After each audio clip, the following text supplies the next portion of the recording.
안녕하세요. 결혼한 지 2년 만에 남편하고 갈라서게 된 30대 여성입니다. 지금 제 기분은 저도 잘 모르겠습니다. 알터니가 빠진 듯 시원하기도 하고 한편으론 허탈하기도 하고 결혼할 때 이혼을 염두에 두고 하는 사람이 몇이나 되겠어요. 저도 그랬습니다. 4년이란 짧다면 짧지만 길다면 긴 시간 동안 남편을 만났고 만나는 동안 저도 나름대로 확신이 있었기에 결혼까지 결심하게 된 것인데 이혼은커녕 오히려 평생 남부럽지 않은 행복을 만들고 누리며 살아갈 줄 알았죠.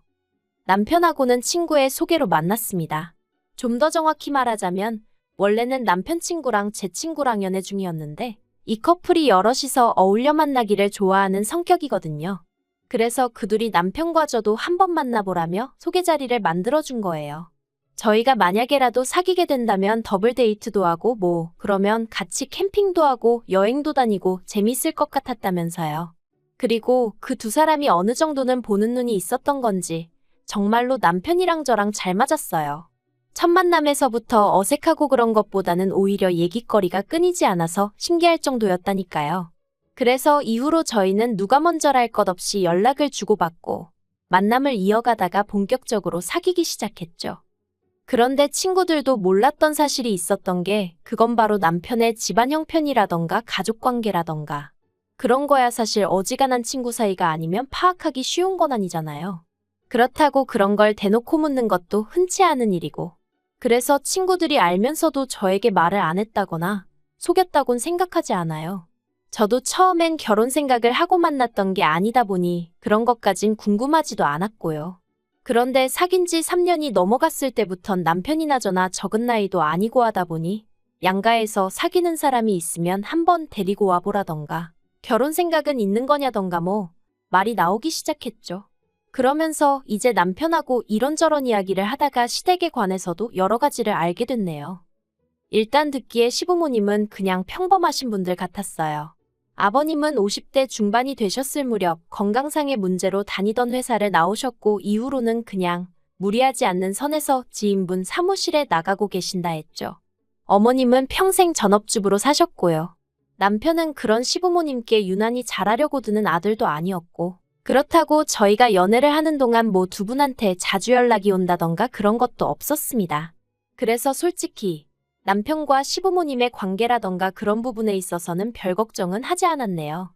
그리고 좀 조심스러웠지만 남편에게 시부모님의 노후는 준비가 되어 있는지 묻기도 했었는데 그래도 회사 생활을 꽤 오래 하셨으니까 연금 나올 것도 있고 그렇다며 걱정하지 말라고 하더라고요.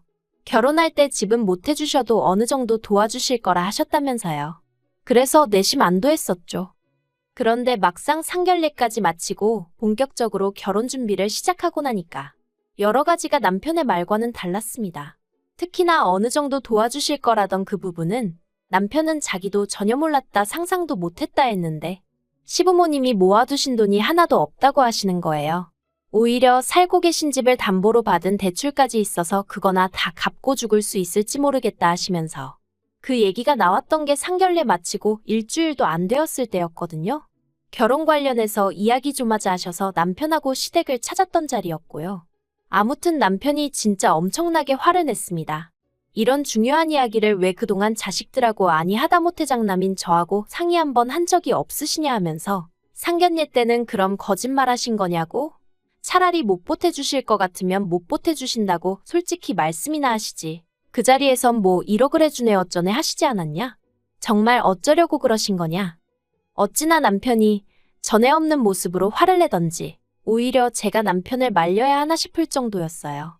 그런데 어머님 아버님은 막말로 우리가 대출을 받던 도박을 하던 장남이나마나 너한테 손 벌릴 것도 아닌데 왜 너한테 얘기를 했어야 하냐며 얘기했으면 뭐가 달라졌겠냐? 네가 돈을 해줬을 거냐 하시며 더 큰 소리를 내셨습니다. 그러니까 남편도 지금 하신 말씀 책임지시라며 자기는 절대 그 빚에 대해선 한 푼도 못 해드린다 어쩐다 그러더라고요. 솔직히 남편이 시부모님을 상대로 불같이 화를 내는 걸 보고 나니까 저는 시부모님과 남편을 별개로 생각할 수밖에 없었고 그래서 남편에게 화는커녕 싫은 소리조차 할 수 없었습니다. 제 속도 속이지만 남편 속이 말이 아니겠구나 싶은 게 오히려 어떻게 위로를 해줘야 좋을까 싶더라고요. 한편으론 친정에도 상황을 알릴 수밖에 없었습니다. 남편이 어떻게든 잘 둘러대면 안 되겠냐, 장인 장모님이 이 일로 나를 반대하시면 어쩌냐 하며 걱정을 했지만 그렇다고 친정 부모님을 속일 순 없었으니까요. 그리고 예상했던 것처럼 친정에서는 처음엔 난리가 났어요. 속일 게 따로 있지 어떻게 일륜지 대사를 앞두고 아무렇지도 않은 얼굴로 거짓말을 할 수가 있느냐며 시부모님도 시부모님이지만 남편에게 너무 실망이라 하시며 결혼은 없던 걸로 해라, 못 시킨다 하시더라고요.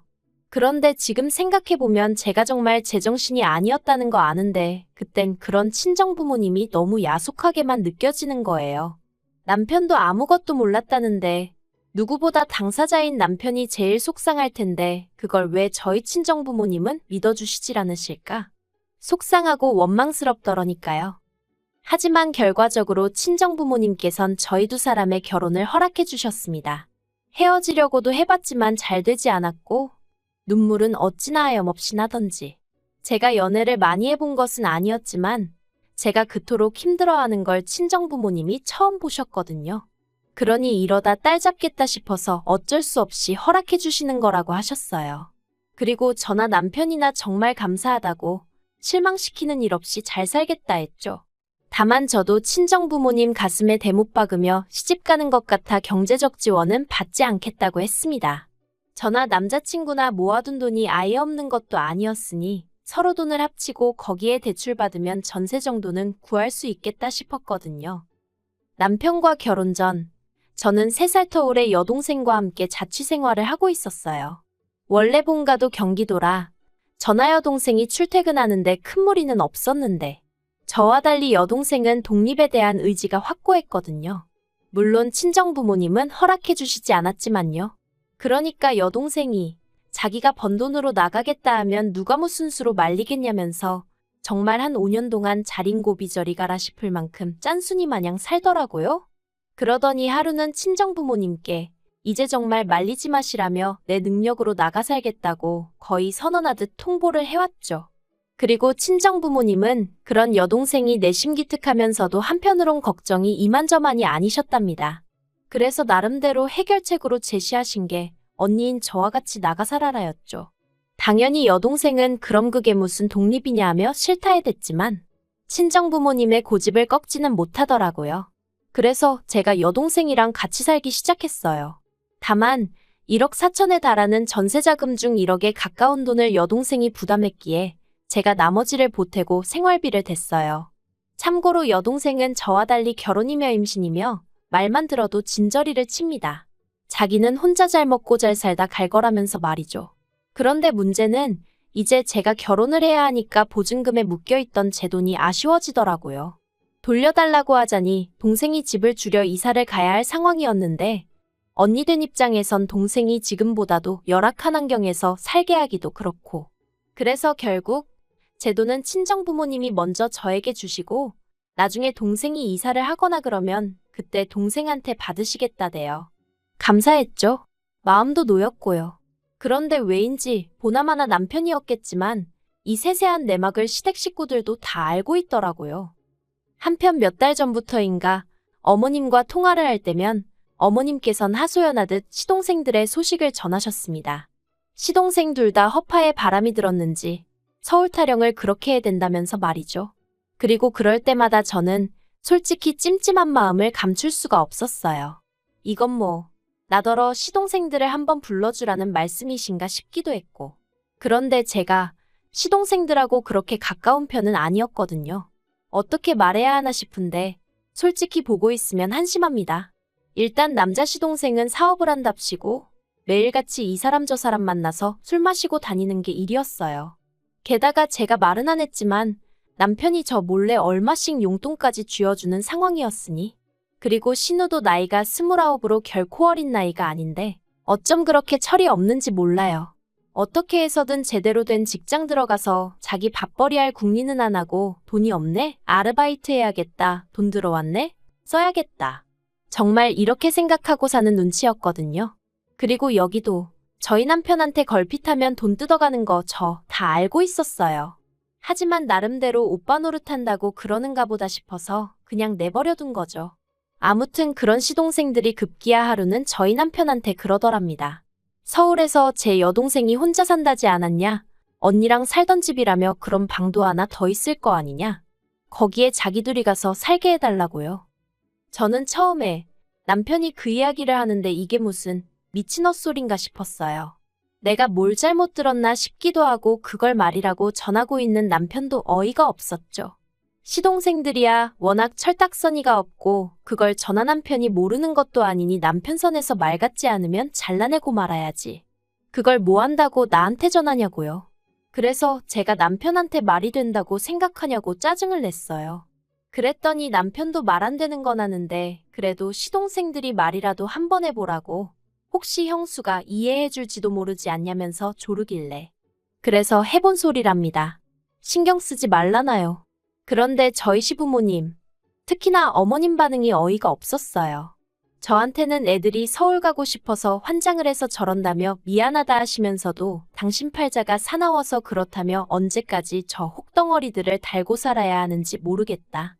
그리고는 저더러 네 동생은 엄청나게 야무진가 보다면서 그런 사람하고 한 집에서 살면 시동생들도 뭐 좀 배우는 게 있지 않겠냐 하시는데 이건 뭐 어거지로 들이대시는 것보다 더 부담스럽고 더 짜증나대요.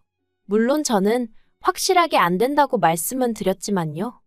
그리고 이 정도 거절했으면 다들 성인이니 제 말이 무슨 말인지 알아들었을 거라고 생각했는데 어이없게도 저희 남편이 글쎄 제 동생에게 직접 전화를 걸었답니다. 저는 이마저도 여동생한테 들어서 알았어요. 여동생이 한다는 말이 자기도 말을 해야 하나 말아야 하나 고민하다 이야기하는 거라면서 저희 남편이 그러더랍니다. 어려운 부탁인 거 알지만 자기 동생들이라면서 자기를 믿고 단 1년만이라도 같이 살게 허락해주면 안 되겠냐고요. 그래서 제 여동생이 형부 동생들이라고 해도 나한테는 남이다. 형부가 이런 부탁을 한다는 것 자체가 이해가 안 된다 했답니다. 그런데 저희 남편이 제 동생더러 그러더래요. 남이라니 서운하다. 나는 처제를 친동생이나 다름없다고 생각했다. 그리고 어차피 처제는 아침에 출근했다 저녁 늦게 나야 집에 오고 그럼 대낮엔 빈집이나 마찬가지인데 서로 마주할 만한 시간도 없을 거다. 저희 남편이 어찌나 억지를 쓰던지 결국 듣다 못한 제 여동생이 저희 남편더러 형부 이러시는 거 너무 불편하니까 앞으로 이런 이야기 하실 거면 연락하지 말라고 그랬답니다. 그랬더니 저희 남편이 제 여동생더러 이제 보니 은근히 말하는 거 싸가지가 있네 없네 하면서 진짜 실망이라고 자기는 반대 경우였으면 자기 동생들을 때려서라도 처제 데리고 살라고 했을 거라며 서운하네 어쩌네. 이 이야기를 전하는 내내 저는 비록 전화기 너머로 동생의 얼굴은 볼 수 없었지만 동생이 얼마나 화가 났을지 어이가 없었을지 오롯이 느낄 수 있었고 그럴수록 저는 동생 볼낯이 없다는 생각에 화끈거리고 온몸이 부들부들 떨리기까지 했어요. 부모님한테도 말씀드렸냐니까 그랬다간 형부 맞아 죽을까봐 안 했다는데 이걸 고맙다고 해야 하나 싶고 그래서 일단은 정말 미안하다고 몇 번이나 사과했습니다. 동생은 동생대로 언니도 참 어렵게 산다 하는데 진짜 쪽팔렸다니까요. 전화를 끊고도 한동안 분을 참을 수 없었고 저는 결국 퇴근한 남편이 집안에 들어서기가 무섭게 따지고 들었어요. 내 동생한테 전화했냐고 전화해서 정말 시동생들하고 같이 살아달라 어째달라 그딴 소리를 했느냐 했죠.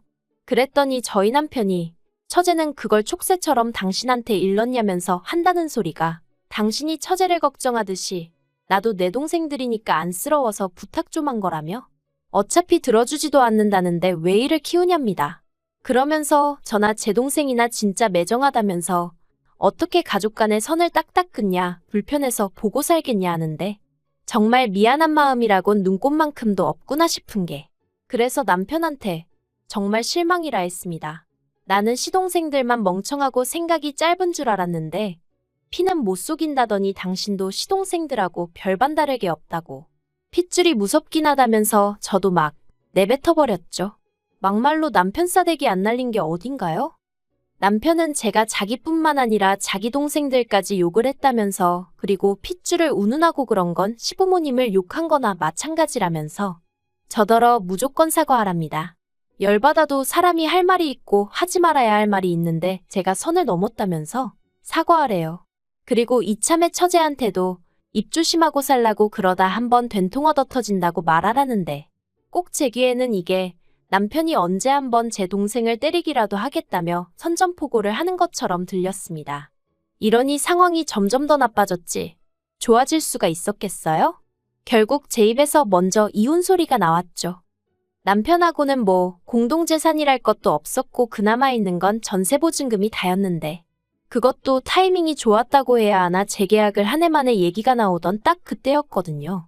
그래서 재계약 안 한다 하고 보증금 돌려받아 자기가 해온 만큼 딱딱 나눴습니다. 그리고 이 정도로 일이 진행되고 나서야 친정부모님께도 이혼하기로 했다 하니까 친정아버지는 착잡하신 표정으로 별 말씀은 안 하시대요. 친정어머니께서는 지금이라도 잘 생각했다 하시며 괜찮다고 절 위로해 주셨는데 솔직히 위로받을 만큼 뭐 가슴이 아프고 그런 것도 없었어요.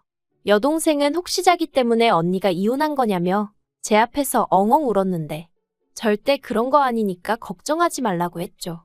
사실 제가 이렇게 간추려서 써서 그렇지 난리도 아니었습니다. 남편 쪽에서도 가만히 있지 않았거든요.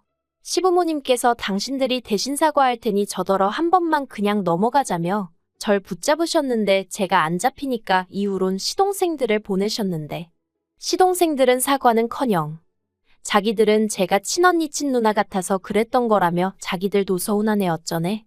여전히 생각이란 걸 안 하는구나 싶더라니까요. 남편은 말해 뭐해요.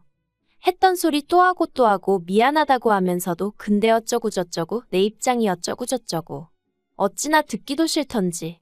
그렇게 애틋하면 지가 지능력 되는 대로 방구해서 동생들 옆구리에 끼고 살던가. 아무튼 비록 이혼 엿딱지를 달게 되었지만 후회는 없네요.